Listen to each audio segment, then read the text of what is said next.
Bonjour tout le monde, bonsoir tout le monde. Pour celles et ceux qui vont nous voir le soir, salam alaikum. J'espère que vous vous portez bien, j'espère que vous vous sentez bien surtout. Et je m'appelle Khair, en Algérie, il y a des personnes sur lesquelles nous parlons jamais. En Algérie, il y a des personnes qui occupent tout le temps les devants de l'actualité. Et nous avons de la mauvaise mentalité dans notre pays, celle des boucs émissaires. نحكموا واحد ولا زوج ولا فئة يعني une ou deux personnalités ou un groupe social ou un groupe de personnes et on va les utiliser comme bouc émissaire pour expliquer tous les problèmes du pays. La corruption, c'est eux, la crise économique, c'est eux, le sous-développement du pays, c'est eux, la crise politique, c'est eux, la pauvreté de la population, c'est eux. كلش حصلوها فيهم في كلش. Par contre, il y a un autre groupe de personnes qui sont méconnus, ماشي معروفين parce que ما يهضروش عليهم la presse, parce que ما يسمعوش عليهم ما يهضروش عليهم les activistes sur les réseaux sociaux. Eh ben donc les personnes resteront bénéficiant de l'impunité, de tous les privilèges de la discrétion, où ils poursuivent leurs affaires, où ils poursuivent leurs pratiques les plus illicites. حتى واحد ما يسمع بهم. C'est le cas حداد, طحكوت, العلمي, ربراب, tous les hommes d'affaires, tous les milliardaires, les oligarques connus, ولا certains généraux connus, ولا القايد صالح, ولا ما على باليش, هضرنا عليهم. غالي بالقصير, bon, غالي بالقصير غير حنا اللي هضرنا عليه عرفناه. Mais au début, personne n'a voulu parler de lui. Mais bon, mais il y a certaines personnalités, certains oligarques aussi, et certaines personnalités sulfureuses du régime algérien, les واحد ما يهضر عليهم, منهم la famille تاع le général Kamal Abdelrahim. Est-ce que vous connaissez Zoher Nadir Abdelrahim? Zoher Nadir Abdelrahim, c'est l'un des milliardaires algériens les plus méconnus du pays, et pourtant c'est l'un des personnes les plus riches du pays, qui domine tout un marché grâce à son père, parce que son père, qui est le général Karim Abdelrahim, qui était le commandant de la deuxième région militaire de 1979 à 1984, le commandant des forces navales algériennes de 1987 à 1998 jusqu'à sa retraite, ou le général Kamal Abdelrahim, dont personne n'a parlé en Algérie, excepté à l'exception d'Algérie Part, qui a enquêté sur lui, sur sa fortune et la fortune de sa famille depuis 2018-2017 jusqu'à aujourd'hui. Nous sommes les seuls à lire Algérie Part, nos grandes enquêtes sur lui. Tapez juste son nom, général Kamal Abdelrahim, vous allez voir tout ce que nous avons raconté sur lui. هذا le général Yajma'a, il a créé, après sa retraite, dans les années 90, une entreprise qui s'appelle Industrie Médico-Chirurgico-Sarl, IMC. La IMC, Industrie Médico-Chirurgico-Sarl. Elle est la société privée, elle domine depuis 20 ans, pas 1 an, pas 2 ans, pas 3 ans, pas 4 ans, pas 10 ans, 20 ans, elle domine, elle a le monopole de l'importation des équipements et consommables en hémodialyse. L'hémodialyse, ça concerne les problèmes des gens qui ont des insuffisances rénales, qui ont des problèmes au niveau des reins. Et c'est une prise en charge médicale très lourde et très coûteuse. Le marché est monopolisé. Tout ce qui est équipement et consommable en hémodialyse, il est monopolisé depuis 20 ans par sa société qui appartient à la famille Abdelrahim. En 2003, le général Abdelrahim va même investir le marché des cliniques. Il va lancer sa société Renadial, qui est un réseau de 25 cliniques à travers le territoire national, ce qui lui permet d'avoir un monopole sur un marché qui est évalué à 500 millions d'euros par an. 500 مليون دولار بارا راح عند الجنرال هذايا. واحد ما درا علينا، هضروا على نزار، هضرنا على قايد صالح، هضرنا على الشنتوف حبيب شنتوف، هضرنا على الهامل كي تان جنرال عبد الغني الهامل. مي هذا كامل عبد الرحيم والو، ni enquête, ni l'ont dérangé. 25 cliniques, يا جماعة, pour lui. Zid, tout ce qui est importation des équipements consommables en hémodialyse, il a pratiquement le monopole à 100%. Le ministère de la Santé et les hôpitaux algériens ne travaillent qu'avec lui. En octobre 2017, met le général Kamal Abdelrahim, on n'a pas, je ne peux ni le juger, ni lui demander des comptes, c'est Draumet, mais Rafid Moulana, mais ses enfants sont là. Menham Oulidou Nadir qui a repris l'affaire. Ouladou, la famille Théo, ont hérité d'une fortune qui est colossale. Colossale. Colossale. Et je parle notamment de son fils Zoher Nadir Abdelrahim. La famille Abdelrahim, on leur a jamais demandé des comptes. Et pourtant, les affaires تاعهم se sont كيفاش un général كان حاكم لا مارين وكان واش علاقته مع ليمودياليز يفهموا قسامنا سيدي يفهمونا واش علاقه un général كان حاكم لا دوزيام ريجيون ميليتير والكوموندمون دي فورس نافال يروح يفا انفستير في ليمودياليز وين يعرف هو في الدومين de la santé واش قرا. Comment il peut monopoliser un marché pendant 20 ans? Comment il peut se constituer un réseau de 25 cliniques? Les biens immobiliers, les entreprises, justement, sa famille, à l'étranger, les biens. Le 20 août 2007, la famille de l'ex-général Abdelrahim ont créé dans le 16e arrondissement une société avec un capital de 100 000 euros. La société Génotech. Ou les Algérie Part, les documents, vous pouvez les voir sur le site d'Algérie Part. Je n'ai pas pu vous les imprimer là, mais tout est sur le site d'Algérie Part. Heureusement, l'histoire va juger. Nous avons dit, nous avons dénoncé, nous avons déploré. C'est la société, l'activité. L'achat, la vente et l'importation et l'exportation de la distribution des produits médicaux et pharmaceutiques. داخله فيها شكون l'épouse du اللي مات الله يرحمه كمال général كمال عبد الرحيم madame Hayat Bachtarzi de nationalité algérienne ولادها ses belles-filles notamment son fils Zoher Nadir qui a la nationalité canadienne aussi شوفوا باباش جنرال شوفوا يعني اللي عندها حتى معنى النظام الجزائري leur père comment prendre le pouvoir du pays. Ils passent leur temps à nous donner des leçons de patriotisme, de nationalisme, et leurs enfants sont les premiers à les prendre d'une nationalité étrangère. Je suis un étranger, je suis réfugié, je n'ai jamais pris une nationalité étrangère. Je ne la prendrai jamais une nationalité étrangère, donc parce que je veux me battre pour mon pays. Je n'ai qu'une seule mère, c'est l'Algérie, et je veux me battre pour mon pays. Homa, les affaires de la nationalité canadienne. معليش بينو وبين مولاه de la nationalité canadienne. داخله فيها كاع بناتهم. C'est pas la peine de citer leur nom de leurs filles, etc., de leurs épouses. J'aime pas m'étaler sur la vie privée. Tout est dans les documents que nous avons publiés في Algérie. واش صرا؟ هادو ils sont tellement influents, je vous rappelle, ils sont tellement influents que l'un de leurs proches, un certain Fares Bachtarzi, qui était le directeur commercial de la société IMC, est devenu le représentant de l'Union nationale des opérateurs en pharmacie. Yani, l'armée, les médicaments, les hémodialyses, les cliniques, حتى les organisations syndicales et patronales dans le secteur de la santé, تابعين ليها, ما عليناش. هذه la société Génotech. Elle a eu un apport, d'abord, la création de cette société, elle est illégale. Comme فهمنا لكم 100 خطرة باللي parce que 100 000 euros, جابوا chaque actionnaire, واحد جاب 40 000 euros, واحد 20 000 euros, etc. C'est une société qui est spécialisée dans l'exportation des médicaments. Et c'est avec sa société Génotech qu'ils exportaient depuis la France vers l'Algérie. يعني داروا هما, يعني كانوا يبيعوا ويجوا لروحهم.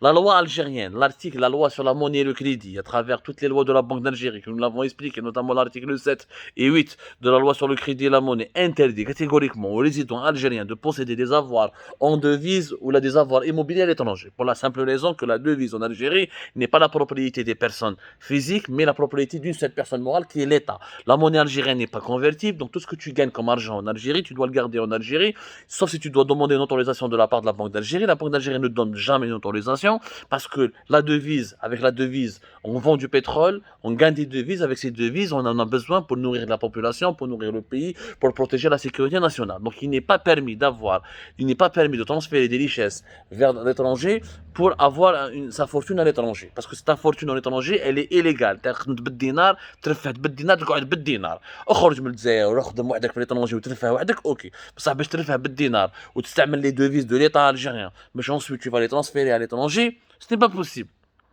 C'est pas possible. C'est interdit, c'est immoral. Il y a des lois qu'il faut, il y a des lois وحكيناها لكم 100 خطره يا جماعه.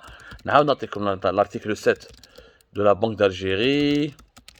نعطيكم تروحوا تقراو حاطينها في Algérie Part tout ça, c'est le règlement, voilà le règlement 2016-01. Attendez, والله راه هدرنا كتبنا قلينا ما on a expliqué ça 1000 fois, on a expliqué ça 1000 fois ما كاينش يعني كيفاش نقدروا نهضروا plus. On a donné tous les détails, يا جماعه. Et encore une fois, il y a pas d'enquête. هذو الناس واحد ما حوس عليهم. Pourquoi il y a une enquête sur tous les généraux, pour beaucoup de généraux, sur beaucoup d'oligarques, sur beaucoup de milliardaires, sauf ces gens-là? Pourquoi la famille Abdelrahim? L'article 126 de l'ordonnance 03 du 26 août 2003 relative à la monnaie au crédit complété qui interdit formellement aux résidents aux résidents algériens la constitution de tout avoir, qu'il soit immobilier, fiduciaire ou bancaire, à partir des fonds provenant d'Algérie, sauf autorisation expresse de la Banque d'Algérie, une autorisation que celle-ci n'accorde que très rarement. قراو يا جماعه. ها لي ريغلومون هنا. قراو le règlement 0701 du 3 février 2007, le règlement 0701, l'article 8 du dit règlement واش يقول hormis les cas expressément prévus par l'article 126 de l'ordonnance numéro 0311, la constitution d'avoir monétaire, financier, immobilier à l'étranger par les résidents à partir de leurs activités en Algérie est interdite. هاي مكتوبه, c'est la loi algérienne. C'est la loi algérienne. Je ne rajoute rien. C'est au nom de cette législation, c'est au nom de ces articles qui sont en train de poursuivre plusieurs oligarques, plusieurs anciens ministres, plusieurs anciens généraux qui ont transféré des devises à l'étranger. يعني ماهيش حاجة جديدة، ما عليناش. C'est bien de poursuivre. Mais وعلاش il y a une logique à deux vitesses. Pourquoi الجنرال كمال عبد الرحيم واحد ما هضر معاه، وليدو نادر زهير عبد الرحيم واحد ما يهضر معاه، وكاع سي في ولا سي سور ولا سي كوزان et tous les membres de sa famille واحد ما يهضر معاه. Ils ont utilisé une société française, les documents sont sur Algérie par Génotech, avec laquelle ils facturaient pour leur propre société algérienne. On a même donné des détails financiers. En 2014, Génotech a réalisé un chiffre d'affaires de 77 000 euros, avec un résultat net de 147 000 euros. En 2014, en 2016, le solde du tout compte de l'entreprise affichait plus de 1,2 million d'euros. On a tous les chiffres, on a donné tous les bilans financiers sur Algérie. Ou les affaires en France, tellement etc. Quand on a dénoncé les Abdelrahim, ils ont commencé à fermer leur entreprise, à changer d'activité, et le revenu en France ont commencé à diminuer. On a eu une assemblée générale le 10 septembre 2020. Ils ont décidé de la dissolution anticipée de leur société en France à compter du 10 septembre 2020. Ils ont liquidé l'entreprise. Parce qu'on a chargé les documents. Ou le 18 janvier 2021, la société a été radiée en France. Mais il y avait un actif de plus de 1,1 million d'euros. Comment ils ont fait depuis 2007 jusqu'à 2021? Ils importaient, ils se facturaient avec leur société française et leur société algérienne. Il y avait des transactions entre les deux sociétés, ce qui est interdit, immoral.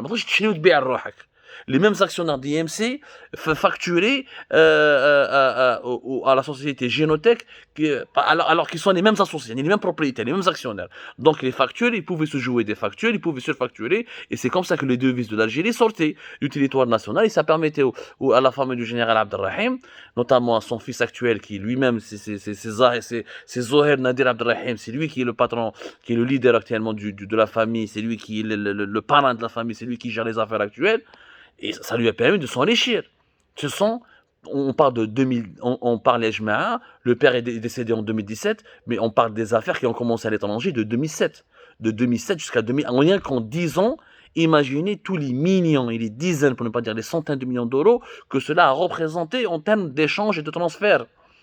عندهم un marché pour eux qui domine outrageusement à hauteur de 500 millions d'euros. Mais قولها غير لسان يا جماعة. Au nom de quoi la famille Abdelrahim a le monopole du secteur de l'immobilier. Voilà le secteur de la santé, le ministère de la santé. Et les hôpitaux algériens, ils khadmont exclusivement dans certains cas, et presque exclusivement dans d'autres cas, et ils privilégient dans la majorité écrasante des cas, les consommables, le matériel et les équipements qui sont importés ou commercialisés par la société EMC. وعلاش مواد اخرين d'autres mortels وعلى وليد الشعب ما يقدرش يدير شركه ويخدم في السيكتور de l'hémodialyse. Comment un général اللي كان في l'armée, avec quel salaire il a pu lancer une affaire aussi? Avec quel capital? Est-ce que le salaire d'un général en Algérie peut justifier un investissement aussi important dans le secteur de l'hémodialyse depuis les années 90? Il peut lui permettre ensuite de financer des activités dans un secteur sensible, l'hémodialyse, la santé, pour avoir 25 cliniques et dominer un marché de 500 millions d'euros. Alors que هو كان général, un général algérien في les années 70, 80 jusqu'aux années 90, كان يخلص تحت 5 ملايين. les salaires, les anciens salaires. Les généraux locaux, ils يخلصوا قريب 20 مليون. 20 مليون كيطلب لي بريفيليج طلع له قريب 30 مليون. شغل ministre. Entre 20 et 30 millions على حساب les privilèges. Général ou la général major. Mais 5 ملايين à l'époque, il a pu s'offrir un marché de 500 millions d'euros. Au bout de 20 ans. Et personne n'a lancé la moindre enquête. Moi, ce qui m'intrigue, on sacrifie toujours les plus connus, les Tahkout, les Haddad, les Ulmi, les Rabrab, les généraux Nzar, les maladies Gaïd Salah, les Bost, les معروفين, الهامل طاحوا عليه ما خلاوه عراوه دخلوه في كاع لي زافير. وهادو لا فامي عبد الرحيم على ما تحاسبوهمش، على ما تعيطوش لولادهم. قال من اين لك هذا؟ كيفاش باباكم دار هذه لا فورتون؟ واش نتوما واش عندكم علاقتكم مع لي موديل؟ واش قريتوا؟ Comment vous vous êtes fait une grosse fortune dans un domaine qui est normalement réservé aux compétences qui exige une expertise médicale approfondie et qui exige une certaine compétence et un savoir-faire scientifique. On parle de problèmes, on parle de patients qui souffrent d'insuffisance rénale, de problèmes rénaux et de problèmes assez délicats. انا ما عندي حتى مشكل مع لا فامي عبد الرحيم يا جماعه. ما نعرفهم. On a essayé de les contacter, on a essayé de les faire parler. Je devais les rencontrer à Alger avant que je m'exile. قبل ما يصالي باش نتلاقاو باش نتهادروا بيناتنا ونتفاهموا. On devait travailler, ils devaient nous accorder des entretiens, des interviews. ويل وحاسبين روحهم شواكر. En plus, la justice algérienne, au lieu d'ouvrir une enquête sur les affaires de la famille Abdelrahim, à Alger, on m'a collé une plainte, on m'a collé une affaire, c'est une plainte à Sidi Mohamed. ردوني قال لك انا درت لهم شونتاج. انا درت لهم شونتاج. هو دا مارشي الجنرال عبد الرحيم وولادو لا فامي تاعو مرتو وبناتو داو مارشي دو 500 مليون دورو.